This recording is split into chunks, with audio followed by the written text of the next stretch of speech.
बिस्मिल्लाहिर्रहमानिर्रहीम। अस्सलामु अलैकुम वरहमतुल्लाहि वबरकातुहू। Dear students of Iqra Huffaz boys college, उम्मीद है आप सब खैरियत से होंगे। Students, this is our 26th video lecture of physics second year online classes phase 2। हमने अब तक अल्हम्दुलिल्लाह पिछले 25 लेक्चर्स में दो chapters, chapter 17 advent of modern physics और chapter number 18 the atomic spectra मुकम्मल कर लिया है। अब हम इंशाअल्लाह ताला चैप्टर 19 शुरू करेंगे, जिसका नाम है द एटॉमिक न्यूक्लियस। ये बहुत बड़ा चैप्टर नहीं है, छोटा चैप्टर ही, और हमने इसके कुछ 5 से 6 टॉपिक्स कवर करने हैं इस साल। तो शुरू करते हैं हम कुछ इंट्रोडक्शन से। रेडियो एक्टिविटी की डेफिनेशन की, रेडियो एक्टिविटी क्या होती है और कौन से एलिमेंट्स रेडियो एक्टिव होते हैं। इसके अलावा जो रेडिएशंस होती है, यानी जो पार्टिकल्स निकलते हैं अल्फ़ा, बीटा और गैमा, हम उसके मुतालिक भी पढ़ते हैं, उनमें कंपैरिजन पढ़ेंगे। उसके बाद हम न्यूक्लियर चेंजेस क्या क्या होती है रेडियो एक्टिविटी की वजह से, वो भी करेंगे। शुरू करते हैं। उससे पहले हम ये देख लें कि चैप्टर 19 में जो टॉपिक्स हमने कवर करने हैं, पहला तो है radio activity and nuclear changes, दूसरा लॉ ऑफ रेडियो एक्टिविटी के, तीसरा half life of the radio active nuclide, चौथा न्यूक्लियर फ्यूजन और पांचवा न्यूक्लियर फ्यूजन रिएक्शंस। ये टोटल 5 टॉपिक हमने कवर करने हैं। सबसे पहले इंट्रोडक्शन हम देखें। इस चैप्टर का नाम है द एटॉमिक न्यूक्लियस। अब इस सब चैप्टर को शुरू करने से पहले आपको ये लाजमन पता होना चाहिए कि एटॉमिक न्यूक्लियस क्या होता है, और आप यकीनन जानते भी हैं कि एटॉमिक न्यूक्लियस वो स्मॉल डेंस रीजन होता है एटम के अंदर जिसमें प्रोटॉन और न्यूट्रॉन्स मौजूद होते हैं, और ये एटम के सेंटर में मौजूद होते हैं। यानी एटम होता है, एटम के सेंटर में न्यूक्लियस होता है, जिसको हम एटॉमिक न्यूक्लियस कहते हैं। इसके अंदर क्या क्या होती है? इसके अंदर प्रोटॉन और न्यूट्रॉन्स होते हैं, और ये एटम के सेंटर में मौजूद होता है। ठीक है जी। अब जो प्रोटॉन्स और न्यूट्रॉन्स, इसमें आपको पता है प्रोटॉन्स पॉजिटिव चार्ज होते हैं और न्यूट्रॉन्स पे कोई चार्ज नहीं होता। दे आर बाउंड टुगेदर, यानी ये एक साथ जुड़े होते हैं to form a nucleus. Nucleus form करते हैं बाय द न्यूक्लियर फोर्स की, यानी न्यूक्लियर फोर्स है जो इन दोनों को आपस में जोड़े रखती है। वो फोर्स जो इन दोनों को आपस में जोड़े रखती है वो कहलाती है न्यूक्लियर फोर्स। ठीक है जी। अच्छा, 20th century mark the beginning of nuclear physics as a new field of scientific activity. 20वीं सेंचुरी में न्यूक्लियर फिजिक्स एक नई फील्ड उभर के सामने आई थी साइंटिफिक एक्टिविटी में। इससे पहले इतना इसका चर्चा नहीं था। ये इसके इंट्रोडक्शन के बारे में हम पढ़ रहे हैं, एटॉमिक न्यूक्लियस के बारे में। कुछ रिसर्चेस हुई थी, कुछ एक्सपेरिमेंट्स हुए थे, उसमें हमें न्यूट्रॉन की डिस्कवरी भी हुई। पहले न्यूट्रॉन के बारे में नहीं पता था, बाद में न्यूट्रॉन के बारे में पता चला, तो एक न्यूक्लियस का जो है ना स्ट्रक्चर बना कि न्यूक्लियस कैसा हो सकता है। ठीक है जी। तो वो सारी बातें in 1896 Henri Becquerel first observe the phenomena of radio activity. सबसे पहले रेडियो एक्टिविटी का फिनोमेना किसने देखा? हेनरी बैक्वेलर ने। कब? 1896 में। फिर उसके अगले साल यानी 1897 में जे जे थॉमसन ने इलेक्ट्रॉन को डिस्कवर किया। एक बहुत बड़ी रिसर्च थी जे जे थॉमसन की, जिसमें उन्होंने इलेक्ट्रॉन को डिस्कवर किया था कि इलेक्ट्रॉन पाए जाते हैं शेल के, यानी एटम के अंदर जो शेल मौजूद है वहाँ पे इलेक्ट्रॉन्स मौजूद होते हैं। फिर उसके कुछ साल बाद Rutherford and Soddy showed that in radioactive decay an atom transform itself into a different chemical element. यहाँ तक तो ये बात थी कि उन्होंने रेडियो एक्टिविटी का फिनोमेना देखा। रेडियो एक्टिविटी होती क्या है हम आगे पढ़ेंगे, लेकिन रेडियो एक्टिविटी के फिनोमेना के बाद जो चीज़ होती है वो ये होती है कि एक एलिमेंट जब रेडियो एक्टिविटी करता है तो वो दूसरे एलिमेंट में ट्रांसफॉर्म हो जाता है। ये चीज़ किसने देखी थी? रदरफोर्ड और सोडी ने 1902। फिर इन 1932 यानी तकरीबन 30 साल बाद James Chadwick made a fundamental discovery in the domain of nuclear science. He proved the existence of neutrons. इन्होंने क्या कहा कि न्यूट्रॉन्स मौजूद होते हैं, यानी न्यूट्रॉन्स की एग्जिस्टेंस को इन्होंने डिस्कवर किया। न्यूट्रॉन्स क्या होते हैं? एलिमेंट्री पार्टिकल्स होते हैं devoid of any electrical charge, जिन पर कोई इलेक्ट्रिकल चार्ज नहीं होता, ना पॉजिटिव ना नेगेटिव, ये न्यूट्रल चार्ज होता है, यानी नो चार्ज। ठीक है जी। तो ये इस एटॉमिक न्यूक्लियस के थोड़ा सा इंट्रोडक्शन है कि कैसे इसके बारे में शुरुआत हुई, कितने सारे एक्सपेरिमेंट्स वगैरह हुए, और बाद में न्यूट्रॉन को किस वक्त किसने किस सन में डिस्कवर किया। आपके एमसीक्यूज के लिए भी इम्पोर्टेंट। अब हम आते हैं न्यूक्लियर स्ट्रक्चर। आपको ये भी पता है हम एक दफ़ा रिवीजन कर लें कि an atom consist of nucleus जो कि सेंटर में होता है जिसमें प्रोटॉन और न्यूट्रॉन्स होते हैं। ठीक है जी। दूसरी चीज़ होती है शेल ऑर्बिट जिसमें इलेक्ट्रॉन मौजूद होते हैं। अच्छा जी। प्रोटॉन्स पॉजिटिव चार्ज होते हैं, इलेक्ट्रॉन्स नेगेटिव चार्ज होते हैं, न्यूट्रॉन्स में कोई चार्ज नहीं होता। अच्छा, एटॉमिक नंबर जिसको हम Z से रिप्रेजेंट करते हैं वो नंबर ऑफ प्रोटॉन के बराबर होता है और नंबर ऑफ इलेक्ट्रॉन भी वही होते हैं, यानी प्रोटॉन और नंबर इलेक्ट्रॉन दोनों के नंबर एक एटम में सेम होते हैं जिसको हम एटॉमिक नंबर कहते हैं, जिसको हम सिंबल जिसका Z है। एटॉमिक मास क्या होता है? Number of proton plus number of neutrons, ये भी आपको पता है। ठीक है जी। अच्छा जी। आइसोटॉप्स क्या होते हैं? ये भी आपको पता है कि एक element, atoms of same element, एक ही एलिमेंट के वो एटम्स जिनमें नंबर ऑफ प्रोटॉन तो सेम होते हैं लेकिन न्यूट्रॉन्स के नंबर अलग होते हैं। ठीक है जी। अब इसकी मिसाल मशहूर है हाइड्रोजन की, कि हाइड्रोजन के मेन 3 आइसोटॉप्स होते हैं जिनको हम प्रोटियम, ड्यूट्रियम एंड ट्राइटियम भी कहते हैं। प्रोटियम में क्या होता है? एक प्रोटॉन होता है और कोई न्यूट्रॉन नहीं होता, इसका एटॉमिक मास होता है 1।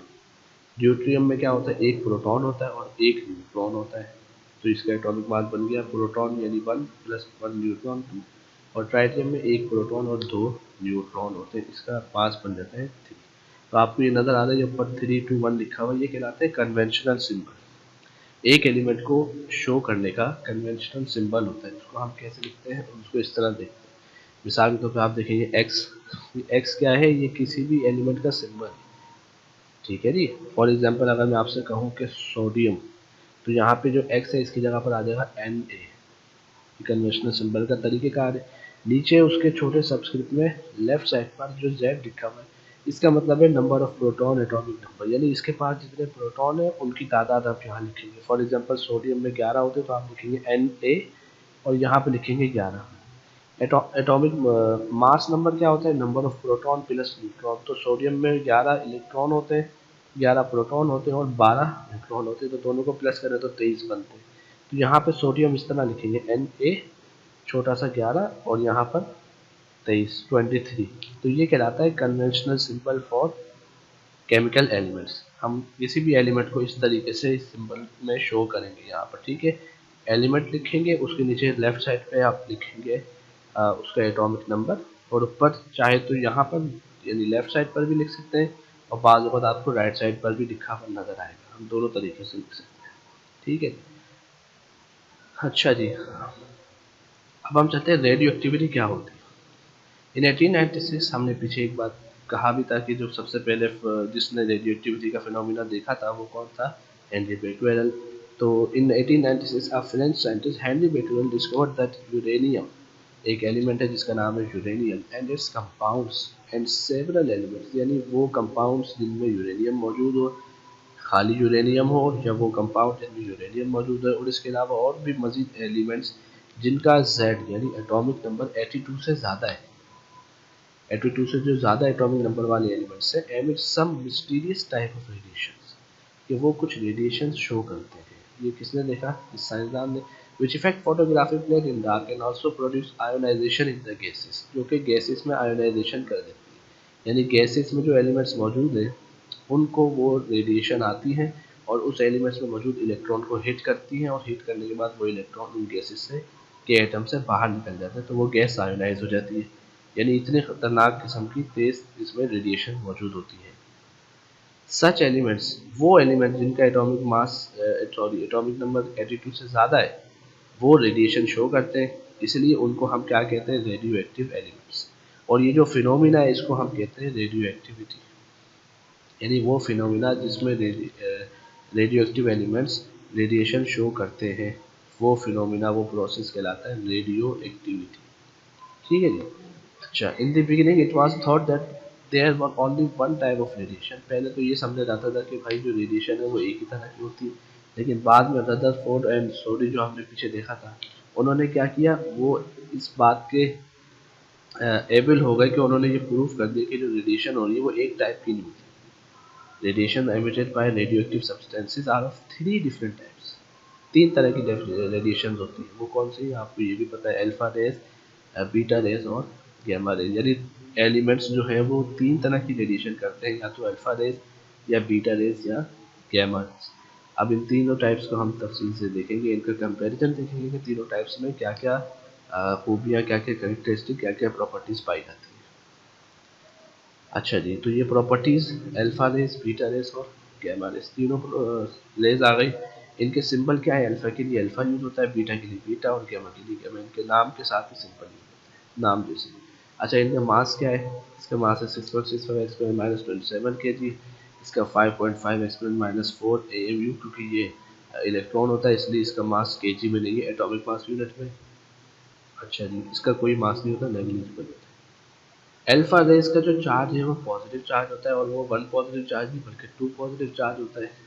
बीटा रेस का वन नेगेटिव चार्ज होता है, और गैमा रेस में कोई चार्ज नहीं होता। अच्छा, स्पीड और नेचर को देखें तो अल्फा रेस जो है ना बहुत तेज़ हाई स्पीड होते हैं, उनकी स्पीड बहुत तेज़ होती है, और ये हीलियम के न्यूक्लियस होते हैं। मतलब जिस तरह हीलियम के अंदर दो प्रोटॉन मौजूद होते हैं, दो इलेक्ट्रॉन मौजूद होते हैं और दो न्यूट्रॉन मौजूद होते हैं, इस तरीके से ये जो है इसके अंदर यहाँ पे लिखा है हीलियम न्यूक्लियस। तो हीलियम के न्यूक्लियस के अंदर क्या मौजूद होता है? दो प्रोटॉन और दो न्यूट्रॉन। इसका मतलब ये कि जो अल्फा रेज होती है उसमें भी दो प्रोटॉन मौजूद होते हैं और दो न्यूट्रॉन मौजूद होते हैं। समझ आ रही है बात? कि हाई स्पीड हीलियम के न्यूक्लियस, तो न्यूक्लियस के अंदर प्रोटॉन और न्यूट्रॉन होते हैं, और हीलियम के न्यूक्लियस के अंदर दो प्रोटॉन और दो न्यूट्रॉन होते हैं। इसका मतलब यह हो कि अल्फा रेज भी जो है होती है उनमें भी दो प्रोटॉन और दो न्यूट्रॉन होते हैं, और ये हाई स्पीड होती है। Beta raise just like high speed electrons होती है, यानी इलेक्ट्रॉन्स होते हैं इसलिए इन पर वन नेगेटिव चार्ज होता है। गैमा रेज इनकी स्पीड बहुत तेज होती है, हाई स्पीड इलेक्ट्रोमैग्नेटिक रेडिएशन होती है। ठीक है, रेडिएशन होती है, ना इनका मास होता है ना इनका कोई चार्ज होता है, ये जस्ट रेडिएशन होती है। यानी आप खुद गौर करें, अगर अल्फा रेस किसी एलिमेंट से निकलेगा तो उसका मास कम हो जाएगा, क्योंकि हाई हीलियम न्यूक्लियस का मास होता है। इसमें मास मास कम नहीं होगा क्योंकि इलेक्ट्रॉन्स का मास नहीं है, और इस वाले में तो बिल्कुल मास कम नहीं होगा। इसको हम मजीद आगे भी देखेंगे। वेलोसिटी की बात की जाए तो ये 5% of the velocity of light होती है, इनकी स्पीड जो होती है वो वेलोसिटी ऑफ लाइट के 5% होती है। ये तकरीबन half nearly equal to that of the light. Light की स्पीड के तकरीबन बराबर होते हैं, एग्जैक्ट बराबर नहीं होते, उससे कम ही होते हैं, हाफ होते हैं तकरीबन। और ये बिल्कुल एग्जैक्ट वेलोसिटी ऑफ लाइट के बराबर होते हैं गैमा रेज, क्योंकि ये रेडिएशन होती है और लाइट भी रेडिएशन होती है, तो इनकी स्पीड बराबर होती है। पेनिट्रेशन पावर इसकी कम होती है, इसकी मॉडरेट होती है, यानी 100 टाइम्स अल्फा पार्टिकल से ज़्यादा होती है। पेनिट्रेशन पावर का मतलब क्या है? कि अगर कोई फॉइल है या कोई एलिमेंट या कोई पार्टिकल सामने मौजूद है, तो अल्फा रे जाके उसको हिट करेगी तो उसमें कितना पेनिट्रेट कर सकती है, कितना अंदर घुस सकती है? तो ये ज़्यादा अंदर नहीं घुस सकती। ये चूँकि इलेक्ट्रॉन्स होती है, हाई स्पीड होती है, ये ज़्यादा घुस सकती है, अंदर पेनिट्रेट कर सकती है, और ये तो बहुत ज़्यादा पेनिट्रेट कर सकती है। ठीक है जी, पेनिट्रेशन का मतलब है कितना जो है वो पार्टिकल्स को पास कर सकती है, क्रॉस कर सकती है उसके अंदर से। Effect of magnetic and electric field. अच्छा, इलेक्ट्रिक फील्ड और मैग्नेटिक फील्ड में ये क्या इफेक्ट करेंगे? तो ये चूंकि पॉजिटिव होते हैं अल्फा रेस, तो ये नेगेटिव की तरफ जाएंगे, नेगेटिव प्लेट की तरफ। और ये माइनस होता है, नेगेटिव इलेक्ट्रॉन नेगेटिव होता है तो इनका चार्ज भी नेगेटिव होता है, तो ये जाएंगे कहाँ पर? पॉजिटिव प्लेट की तरफ।